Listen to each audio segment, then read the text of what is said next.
Well, here's my thing. Now that I am the mother of a teenage daughter, there are a lot of things that my mother said and done over the years that I didn't quite understand it then. But now that I am parenting a teenage human with my mouth and my attitude, I get it.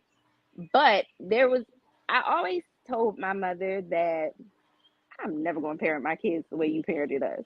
And to a certain extent, I meant that. And to a certain extent, I don't. Um, my mother and my parenting styles are very different. I am a little bit more lax. Um, I have like an open door policy with my children.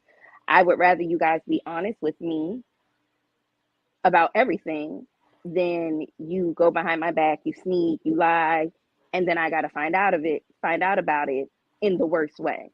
So I have a total of four, and I do feel as though from the youngest to the oldest, I have pretty good communication set up because my oldest, who will be 16 this year, has came and told me some things that I couldn't believe, I didn't want to know, but after I stepped back and I reflected on it, I was grateful that he felt comfortable enough to tell me.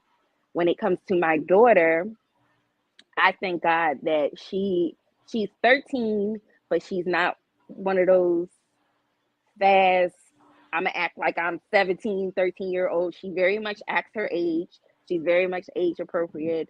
I'm very thankful, but I do feel like it also has a lot to do with not just my parenting style, but her seeing different examples of mothers and different examples of parenting. My aunt parents different than my mother would parent. My grandmother parents different than the rest of us would parent. So I think she picks up a little bit of nuggets and jewels from everybody. But at the end of the day, she sees all the women in my family are strong. But I do have an issue with that strong word because I feel like, especially as women, and women of color, sometimes we're told we have to be strong. You can't show emotion. You can't cry. You can't be weak.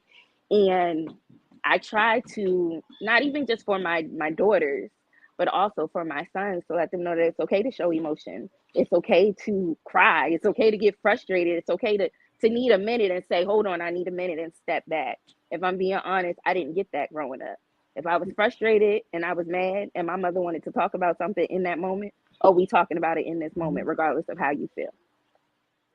And I also didn't have that open door policy with my mom. Like there was a lot of times where I wanted to tell her things, but I couldn't tell her because I was scared of her reaction. Now, thank God I had, other women in my family, my aunt being, the main one that I could go to. She was a snitch. It always got back to my mother, but I was able to have that person that I talked to who, could say, yeah, Kiki, you shouldn't do this or you should do that, or maybe you should think about this, instead of me just steamrolling ahead and saying, yeah, I'm gonna do this without any consequences. So I do feel as though I picked up certain nuggets from my mom and I do implement them in my parenting, but we do parent differently. Absolutely. Absolutely. That's what I'm talking about. That's real talk.